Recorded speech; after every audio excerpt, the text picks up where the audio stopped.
All right, guys, we're live in the Facebook group for my performance coaching clients. And I'm excited that we're getting started. If you're watching this replay, it is on YouTube. I recorded this for my performance coaching group. Or I didn't record it. I was live for my performance coaching group. And I am just going to make sure that we're live in the group while I'm here. There we are. We are live. Good. I just like to get that confirmation. So welcome, guys that are watching this tonight. The Legends Qualifier for the Legends Masters Championship has been released. The qualifier has, I think, 6 workouts. I just glanced at it. What I wanted to do was actually be able to respond and react in real time to the Legends Qualifier. So I haven't looked through the document, the workouts completely, but I did get at least a start. I started to take a peek at them and to know that, like, I think there's 6. If there's 7, I don't know. I didn't even get that far. I just was like 1, 2, 3. Okay, I'm done scrolling. But yeah, if you are watching this replay on YouTube a day or 2 later when I release this, and you want access to the performance coaching group so you can get in on this, there is a link in the description below. The performance coaching group is for those that are currently training to be competitive masters athletes. I don't program for masters athletes. I don't program for competitive masters athletes. Like, if you're looking for just getting started programming, or you're looking to be a really fit human being, or you're looking to work your way up to become a competitive CrossFit masters athlete, I do have programs for that will get you to that. But if you want to take it to that next level, to compete and do well at Legends, or do well at the CrossFit Games, or do well in quarterfinals, semifinals, all of those kinds of things, that's where I do follow me. I follow Mayhem Athlete. I often recommend Mayhem Athlete. There will be a link in the description below, of course. It is just one of those things that helps take that volume to a new level. And it's important. If you want to compete at the highest level of masters athletes, you do need to increase your volume carefully. I think that Mayhem Athlete does a great job at that. There's lots of programs out there that cater to masters athletes. But my performance coaching group, what we talk about in here, guys, is strategy. We talk about what it takes to become a great athlete. There's quite a few guys in, for example, my division that follow Mayhem Masters, but at the games and at Legends, I do really well because I have certain thoughts on strategy, certain thoughts on how I prepare, how I hydrate, how I fuel, how I recover after every single event at these large events, or even during qualifiers. I leave no stone unturned. I make sure everything is absolutely perfect, and the best of the best do that. If you listen to how Matt Frazier prepared for his competition, even prepared year round, he was very methodical about what he did in order to be the best athlete. He knows they're always coming after him. For me, they're always coming after me. So I try to do everything, leave no stone unturned, like I said, to be the best masters athlete possible in my division. And I share a lot of those tips and tricks in my performance coaching group. So here we go. Let's jump into these Legends qualifiers and see what we've got. Guys, let's see. I am going to share my screen here with, see if I can make this a little bit bigger. There we go. All right. So let's jump into the workouts. So these events were released today. They are due at a certain time in the future. I am not exactly sure, but I know it's the first week in September. So we have a little time to complete these events. So you can test and retest these events if you would like. There is not a rush to get through this. I actually had a really good question about when to complete these kinds of workouts. Like, do you deload before you jump into an online qualifier? And I'll just answer that question really quick. Thank you, Ian, for asking that question in the performance coaching group. The way that I like to do this type of online qualifier, where I have this abundant amount of time to complete it, is I like to complete it after a rest day or a recovery day, 1 or 2 of the events on those days. So for example, let's call today Wednesday, because it is Wednesday. Tomorrow is an active recovery day. On Friday, I would probably chip off 1 or 2 of these events, because I'll be a little bit more fresh, and then I would complete the rest of my training for that day. Like, I'm not going to do the metabolic conditioning for that day, because I probably did that in this qualifier, but I would do the rest of my training for that day. Then Saturday, normal training day. Sunday would be a rest day, rest/recovery day. Monday, I'd probably knock out 2 more of these events. Tuesday, Wednesday, standard training, recovery day, Friday, 1 or 2 more events. That should get me through all 6 events in about a week. And then I have some time to repeat any of the events that I would like. And I'm going to try to be consistent with my training while I'm doing these types of qualifiers. For example, let's look at workout number 1 here. We've got rowing and burpees over the rower. So let's say that I look at my week's worth of programming, Monday, Tuesday, Wednesday, Friday, Saturday. So Monday and Friday are the days I'm probably going to do the qualifier. And let's say Mayhem has some workout on Friday that's kind of like, rowing and burpees. If there's something that's similar to that, I'm probably going to save this workout for that Friday so that it will replace my metabolic conditioning part of my training that day. I'll do the event qualifier, and then I will go on to the rest of my training. I will train through a qualifier like this. I hope that makes sense, but I kind of want to make sure that I'm getting I'm performing my best for the qualifier, and at the same time, I am maximizing my training. That's fair, right? Okay, so let's talk about workouts. Workout number 1, let's talk about this one. We've got 10-minute time cap, rowing and lateral burpees over the rower. It looks like almost every division except for the scale division, is doing 27, 21, 15, 9. Calorie row, lateral burpees over the rower. When we scroll through these divisions, it's the same. Looks like it's the same all the way through, which is awesome. That's really cool. This is a capacity kind of workout that we can all manage.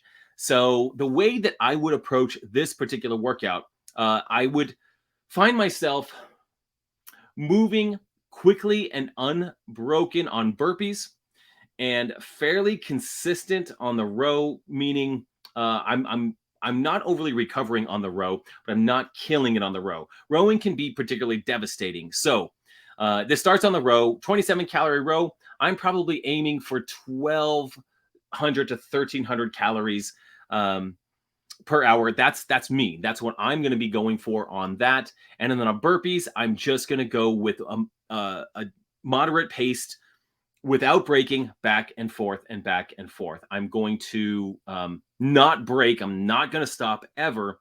And then when I get back on the rower for that 21, probably going to take about 5 calories to recover. Just nice and easy, catching my breath, and then ramp up to my 1,300 calories per hour. That's my split on the calories until I get to the 21 burpees. Again, I'm going to be super fatigued when I get back on the rower. 5 calories or so of sort of active recovery there. Then I'm going hard until I get to 15.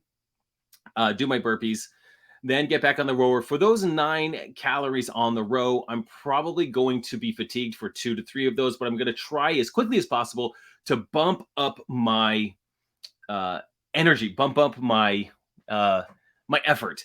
This is it. It's 9 and 9 and I'm done. So I'm probably going to give everything I can.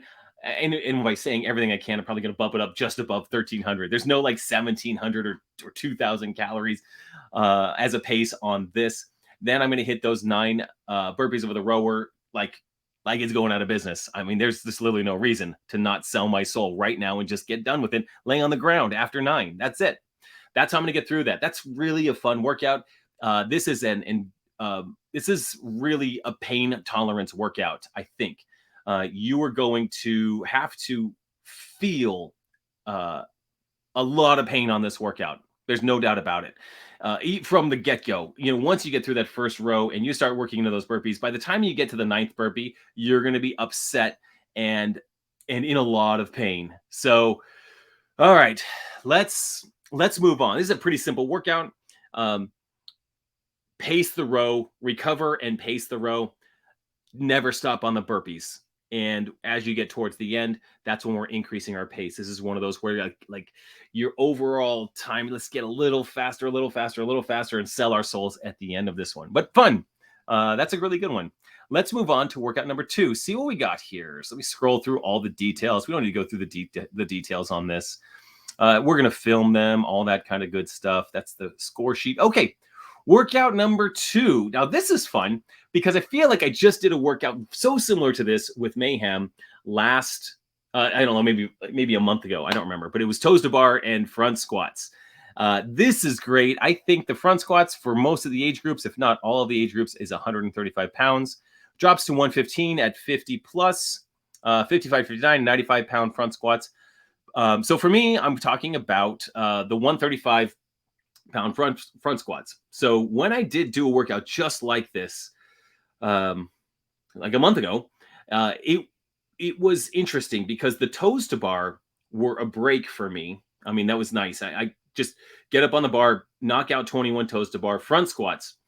My first round of front squats in that workout, I paced it a bit and I paced it a bit. Then I jumped onto the toes to bar and I increased my pace throughout the whole thing. So given my experience in that particular workout, I think for me, I'm going to talk about how I'm going to approach this and then maybe how this could be approached in a different way. But for me, the way I'm approaching this is just an unbroken everything. This is a full-on sprint, 21 toes to bar, get to the front squats, squat clean, get through those 15, jump back up on that toes to bar for 21, back to the front squats, and rinse and repeat 3 times as quickly as possible. There's maybe a break on those front squats where like you do a set of 5, or I'm going to do a set of 5, stand, take a breath, 5 more, take a breath, 5 more. But this is really kind of my wheelhouse type of workout. The front squats are not heavy, and it's gonna hurt. Toes to bars are totally my jam, so I'll just hang on for all of those. They'll be totally unbroken. And I think I can really sprint through this workout. This is really quick. Probably, under 5 minutes for sure in this workout. Now, how should we approach this workout? We have to remember that when we're in a front squat, we are not getting a rest on our grip. So this is actually going to be a very grippy workout. Even though we're not hanging onto a bar, it's just loosely in our fingers on those front squats. As long as we get those elbows really high, loosen those fingers, we're still going to feel that. Our grip is going to be fatigued. So the toes to bar are going to get tough. So here's a couple of tips. When you've got grips on and you're doing toes to bar, flip those grips way over the bar. Your fingers are not in those grips, and make sure the palm of your hand is pinching your grip like way high up there. We call that in gymnastics, we call that a false grip. If you learned your ring muscle ups through a gymnastics seminar, you learned that false grip. It's really where you get your hand up on the bar. And that's how I like to do toes to bar. Get my hands way up on the bar so the grip is pulling against my wrist, and that grip is literally just wedged between the palm of my hand and the bar. So I'm not fatiguing my grip as much, just holding it like this. The grip is pinched in there, and with that pinch, it relieves some of the pressure on my grip. Now I'm still getting tired, but the fatigue is reduced when I've got that in that nice pinched position. So you're really getting a false grip. Let those grips pull the snot out of your wrist, if that makes sense. That's going to help you hang on to those toes to bar. And if you're not great at toes to bar, you're going to break these up into smaller sets, like 8, 7, 6. Take quick breaks, jump back up, and get going. On the front squats, to do well, you're probably going to need to never drop this bar. Never drop this bar. You can rest in that front rack position and take a breath with 15 squats. Even if you do in your mind like 6 squats, take a breath, 2 breaths, front squats, maybe 6, 5, then 4 with 2 breaths during those rest periods. In between each squat, you're like taking a breath, doing a squat, taking a breath. So another one of my tips is that when you're doing front squats, you want to think about how are you breathing during those front squats? What are you doing to moderate your breath, to regulate your breath? You want to be holding your breath and compressing through the bottom, but then exhaling. Maybe it's 2 breaths per front squat for you. And then if you're resting, 1, 2, and then go back into those front squats and cycle those. That's just a couple of tips. I try to breathe on every toes to bar. On front squats, I'm probably taking 2 breaths per front squat, making sure I'm taking a deep breath, compressing through the bottom of that front squat, exhaling, probably taking a breath, inhaling. Yeah, it's a lot. It's a lot like wall balls. I would think that I would take 1 breath per front squat. I'm probably taking 2 when I get really fatigued. So that's how I'm going to approach that. Never drop the barbell. Break up those toes to bar if you need to, in order to make sure that you have enough endurance to get through all of those. But if you want to go for it, this would be one that would be totally fun to repeat. So maybe on the first one, you have a solid breakup strategy. But then when you repeat this workout and give it a shot again, you just go for broke and see if you can hang on for everything. I'm pretty sure I'm hanging on for this whole one. All right, that's workout 2.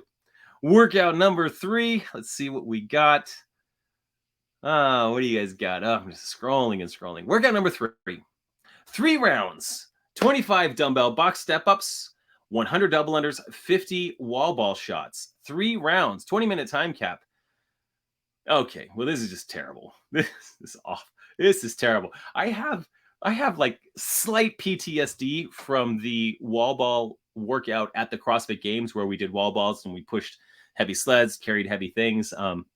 It was so gross. It was the first time that I ever thought of the wall ball as rest in a workout. Maybe this will be the second time. I'm not sure, but this is interesting. So we are stepping up to our standard box. We've got 50-pound dumbbells, really all the way up until you get the Masters 55 plus. Then we got some lighter dumbbells. Okay, so talk about this workout for the majority of us. 25 dumbbell box step ups. I'm assuming we've got one dumbbell. You can hold it wherever you want. Check the rules to make sure you know exactly where we can hold this. I'm not going to get into those details, but I'm probably just going to hold the dumbbell on one side for 25, the next one, the other side for 25, then the other side for 25. It doesn't really matter as long as it's tucked in close to my neck. I actually, believe it or not, I put the dumbbell in such a way that I actually use the back of my head to help hold that dumbbell in place. So one arm is here and it's literally kind of wedged in the top of my neck, in the back of my head. I don't know, right in there. And it just wedges in there. It's a big plastic dumbbell, like the Hex dumbbells do that. So 25 dumbbell step ups, that's not bad. That is going to light us up a little bit. 100 double unders should be unbroken, especially on round one, no big deal. The other rounds, we may want to break those double unders up.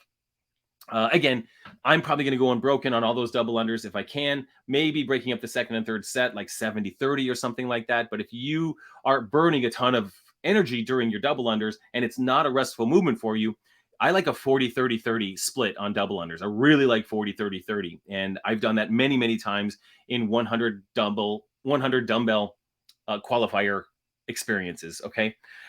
50 wall balls. This is not unbroken. There's a handful of guys that'll go unbroken on all these, but not me. I went unbroken at the games because I was forced to. I had to, but this is just not my thing. I mean, I'm jumping on every wall ball once we get past 25. So on the wall balls, I'm probably doing something like 35-15 on the first round because I've already got some fatigue built in. Go into the second round, 25 box step ups. Again, this is just rhythmic. Don't take any extra steps. Make sure you switch your feet on top of the box, or however the rules say you're supposed to go up and then back down, switch your feet up and down. Just check the rules on that because they're going to be particularly, they should be clear about that.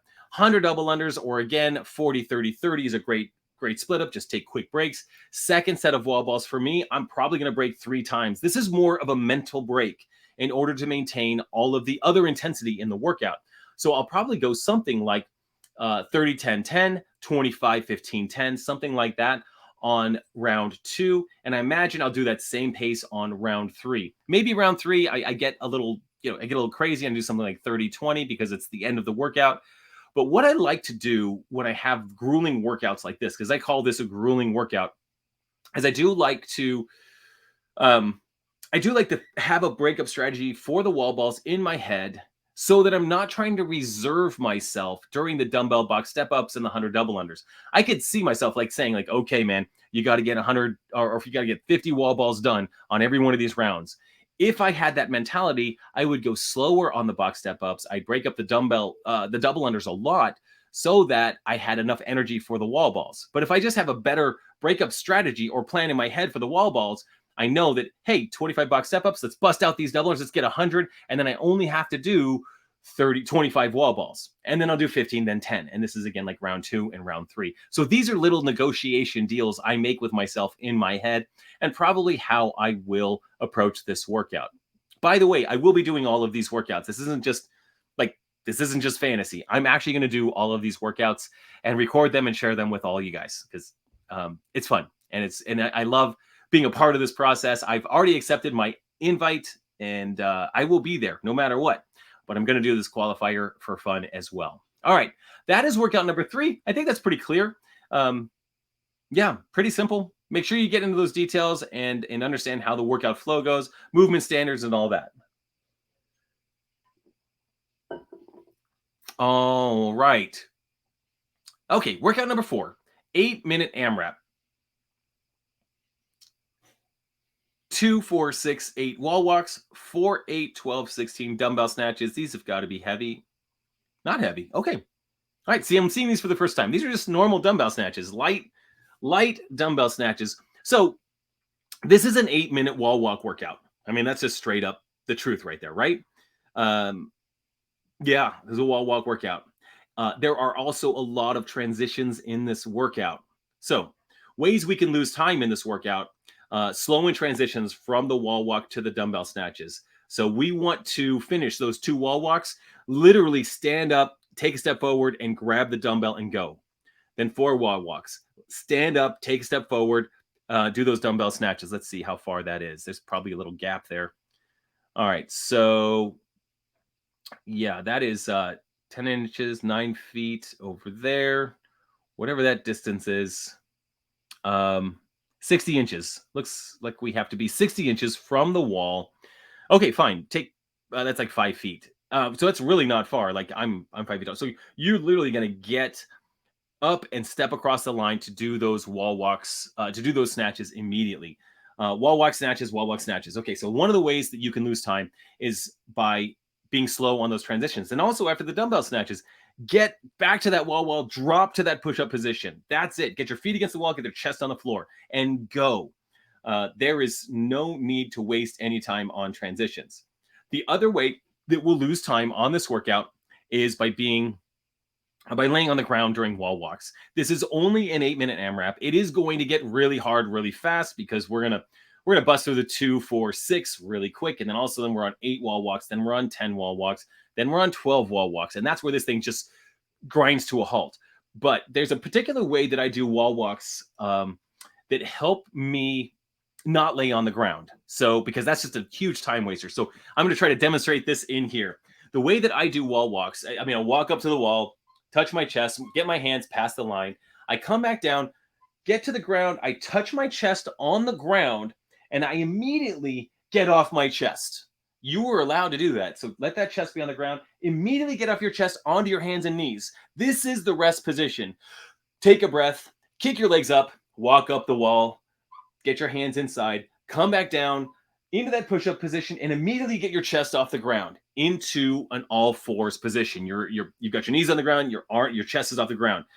If you get off the ground immediately, you will not get stuck laying on the ground. And also, it's much more restful for me to be in a push-up position with my knees on the ground. It's literally no weight on my arms. It's very little, as opposed to with my arms down, and then I've got to do all this to get myself back up. It's just a ton of effort when you lay on the ground like a dead fish and try to get your arms back and push yourself back up. So that is a pro tip right there on wall walks. Never get stuck laying on the ground. As soon as you touch your chest on the ground after a walk, get up off the ground onto your hands and knees. And you can take a breath or two there. That's fine. But if you lay on your chest, you will bleed time. You'll bleed time, a second, 2, 3 on every single rep. And when you're doing the set of 12 or 14 and you're bleeding 2, 3, 4, 5 seconds by putting your arms out and just laying there, you are burning time right there. So those are my tips and tricks on this. On dumbbell snatches, you're never breaking up the dumbbells. You were straight through on all of these dumbbells, right? There's a lot of hinging in this workout. There's a lot of shoulder work on this workout. You should have sufficient shoulder stamina to last for 8 minutes on this workout on the dumbbell snatches. The wall walks will get hard. I'm not saying it's not hard. I'm just saying don't lay on the ground. Fair enough? Okay. That is whatever number workout that was. Well, I think that was workout 4. Is that right? Yeah, we're on workout 5 now. Okay. I like this one too. I did look at this one a little bit more. I was like, what is this? Okay. Here we go. So most of us have it's a similar workout. The weights just change depending on your age group. Also, the muscle ups change at those older age groups to chest to bar pull-ups. Okay, so this is awesome. 15-minute AMRAP. This is going to accumulate a lot of volume because it's 15 minutes. This is actually a long workout for this set of ingredients. Okay, fair enough. Set of ingredients of things. So the shuttle sprints, 4x25. Here we go. Shuttle sprints are part of our lives now. The shuttle sprints in this workout, in my mind, are the rest. You are not winning or losing this workout in the shuttle sprints, I don't think, because there's just not that many. What you are losing time, again, if we're talking about losing time, is in transitions. So you do want to get from the shuttle sprints to the clean and jerks really quickly. And you want to get to the bar muscle-ups really quickly. So in my mind, you want to have chalk strategically placed near your bar muscle-ups and also on your near your clean and jerks so that you're not spending time walking across the gym to go get chalk. You have chalk strategically placed, a block of chalk, so you can literally chalk up your grips, get on that bar as quickly as possible. For me, the way I'm doing this workout, I'm going shuttle sprints, clean and jerk singles. We can touch and go this all day, guys, but I just don't think for 15 minutes that's a good idea. I think we go 5 singles, keep them quick. 155 pounds is no problem, but it should be singles on this. Shuttle sprints, bar muscle ups. Here's your rest, or here's my rest. I rest on the bar muscle ups. I take lots of deep breaths, 2 deep breaths on a bar muscle up, like a big breath on the swing, a big breath as I come up, a big breath on the swing, a big breath as I come up. Not a lot of fatigue on those, although it does get the heart rate going a little bit. Back to shuttle sprints. And again, I'm not coasting on these shuttle sprints. I am in a hurry, but I wouldn't call these sprints. I'd call these shuttle quick jaunts across the floor. I'm going to move quickly, but sprinting is not going to be a thing for me because that would kill me for the other movements. So fast, fast, fast, fast. Quick chalk, grab that power clean and jerk if you need chalk. You may not even need chalk. If you chalk up enough before those bar muscle ups, your hands should be well chalked for those power cleans. That's actually a better idea. So I'm only going to chalk during the bar muscle ups. My hands should have some residual chalk for the clean and jerks. I don't want the excuse of grabbing chalk to slow me down on the clean and jerks. As soon as I cross that line, I'm going to my clean and jerks to get the first one out of the way. The first one is always the hardest, and it's the one that's most important. You get that first one, that's not so bad. Do 1, 2, 3, 4 more, total of 5. Hit the road, start running. Get to the muscle ups, couple of breaths while you chalk up, hit those 5. For me, I'll be unbroken on those 5, regardless of how many rounds I get. If I got 8 rounds, I would be doing the muscle ups unbroken.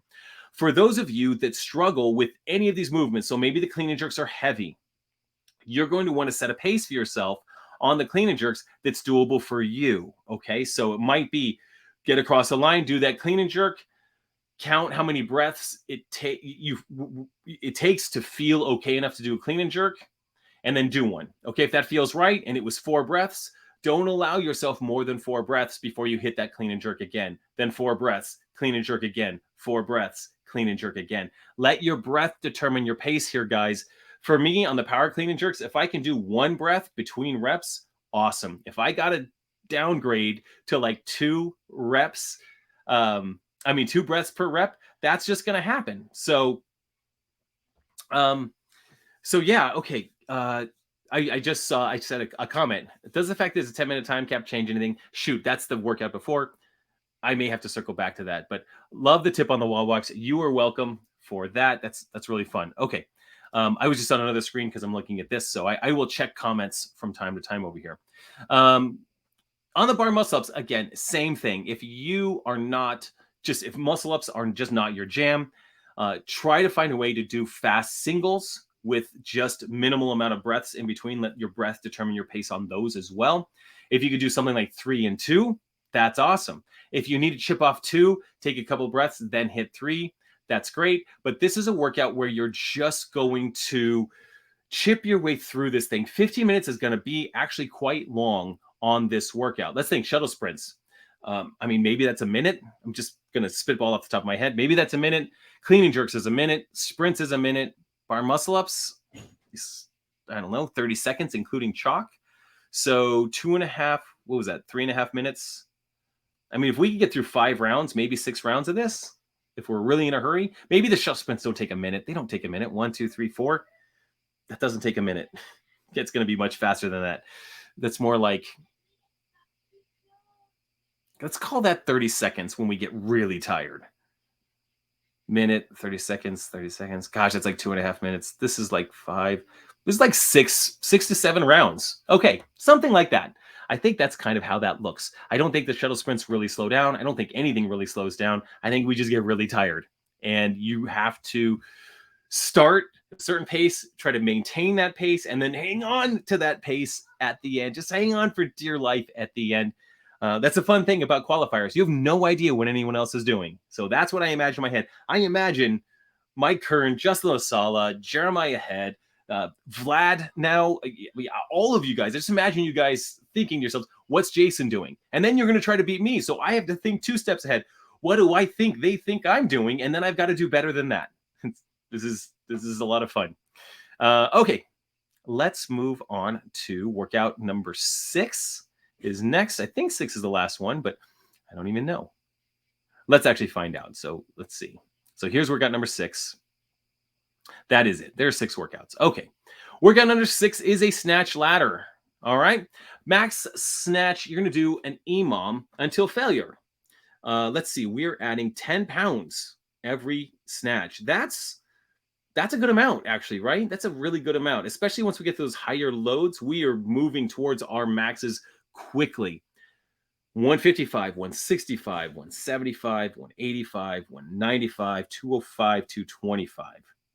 And you only have a minute. That, for me, this is no more than 7 minutes. And actually, that's more than 6 minutes, because at 0, I'm hitting 155. At 1, I'm hitting 165. So there are going to be some dudes that really crush this. There are some dudes that go to Legends that can lift heavy weights, really heavy weights. And I can't wait to see what some guys in my age group can do. I think there will be some guys that hit 145, 245. 255 would be insane. If somebody hits 255 in my age group, I want to see it. That's amazing. But it is going to be challenging. So I'm not sure if there's a ton of strategy in this workout. My thoughts when I was doing the snatch workout during semifinals for the CrossFit Games, thoughts that I was working on, or things that I was working on, were both mentality and technique. I was thinking about both things, mentality and technique. Technique-wise, I often let the bar get away from me. I often let it get out in front of me. And so one of the things I was focusing on that snatch was keeping the bar close, literally having it move my shirt, lift my shirt. It's so close that my shirt moves when I snatch. I worked on that a lot at that time. And that's all I was thinking on the 135-pound snatches, the 185-pound power snatches, which is like almost my 1 rep max power snatch, which I did 10 of them during the Qualifier semifinals. And then it was 225, and I hit one. I haven't hit 225 since the games in 2018. I am not known to be great at snatching, but I can hold my own. I can do okay. And I hit 225, and it was a mentality thing. I woke up that day, or when I saw those workouts released, I told myself, I'm like, I'm hitting 225. I'm getting it at least one time. I'm hitting 225 for a single. I am, and I will do that. And that's exactly what I did during the semifinal qualifier. I hit 225 once. What I should have told myself was I'm hitting it 3 times, because I missed it. And then I hit it. I stood up and I was so excited. And then the next one, I hit it, but I wasn't ready for it. I was couldn't believe I actually almost hit it again. And then the next one, I was like, okay, here we go. I'm going to hit it again. And I overthrew it. So I caught in the bottom of the snatch, but I overdid it. I had to let the bar go behind me, which I've actually never done before. That was a first experience there. Yeah, so it's mentality. It's telling yourself, I'm going to hit this weight. This is what I'm doing. So I'm going to go ahead and say this here. I'm still feeling pretty fit from the games. When I do this qualifier, I will not have snatched in a couple of weeks. So, I mean, I'm going to be conservative, but I am going to hit 225 again in this qualifier. That's going to be my mentality. I'm going to hit 225. That's my goal. I don't see myself hitting 235, and maybe that's a mentality block, but I'm going to work on that. And by next year at the games, I'll be hitting 235. But this year, right now, I'm going to approach this with the mentality like 155, cool, I'm just going to hit it. 165, boom. 175, boom. 185, good. 195, now I'm really starting to concentrate, keep that bar close, hit it. 205, sorry, there's a little fly in here. 205, this is now getting really serious. I've got a weight belt on, and I am going to keep it close and hit that lockout position, stand it up with one attempt, so I have the full amount of time to get ready for my 225. On my 225, I am going to hit that on the first attempt. I'm just going to do it, hit it, be done with it, take the belt off, call it good. I'm not putting 235 on there. And that's what I'm going to do. But this one is really about mentality. It's really about focus, having yourself really warm. Because for me, 225 is literally a 1 rep max. I will warm up to 195 on this particular rep. I'll warm up to 195. I don't think I'll warm up to 205, but I hit 195 in warm up, and then literally talk to the camera, do my thing, 3, 2, 1, go, here we go. Chalk up and just get it done. Be focused as all get out, hit some big numbers, and be done with this qualifier. So that's what I'm going to do. That is the Legends qualifier. Those are my thoughts and strategy on this qualifier. I think it's going to be a great test. We're going to have some fun with this one. And it's doable for me. I like the idea of doing this a few weeks after the games. It's my off season. I'm training for a triathlon. I'm doing a little bit of mayhem bodybuilding. Today, I dropped into Scott Panchek's gym, CrossFit Mentality, just to jump into a class. It was super fun. I'll be jumping into classes there this week. Probably pop over to Black Flag Athletics and do some work over there. Maybe next week. And the following week, I'll be in DC. So I'll be finding some gyms in DC to visit. So yeah, it's really fun to be able to do these qualifiers, to be able to get that feeling of competing against others, qualifying, seeing how this goes, getting it on film, documenting it, because I am documenting it for Mayhem and for the Legends crew. And I'll also share all of that on YouTube as well. My workouts, my thoughts, my strategies, how it went, because it's really fun. But I just wanted to get this out to you guys first. This is Legends qualifier season. Legends is one of the best well-run Masters events I've ever been to. I mean, it rivals the CrossFit Games with the organization, with how it's run, with the events. In fact, we did 11 or 12 events at Masters at the Legends Championship in San Diego last year. We did 8 events at the Games this year. The Legends Championship was 4 days last year, and it was just really, really well done. They ran into a couple of hiccups on equipment, and they changed workouts on the fly. We never knew. As athletes, we just do whatever we're told. We're ready to go out there and have a great time. The camaraderie that you feel with the other athletes out there is like none other. You develop new friendships, lifelong friends, really, guys that like, I know dozens of guys in my age group, particularly my age group and other age groups, because of Legends. And I love that time. It's a great time. This year being at Mayhem, I've never been to CrossFit Mayhem, so I'll be really excited to see what it's like there, and I think it's going to be a good show. So that's it for the Legends qualifier workout strategies and tips, guys. If you've enjoyed this, if you're watching the replay and this is on YouTube, this is a couple of days after I shared this with my performance coaching group. Thank you guys for tuning in on the performance coaching group, and thank you for watching the rewatch on YouTube. Click the subscribe button, share this channel. I really appreciate it, and I can't wait to share more with you in the future. See you next time, guys.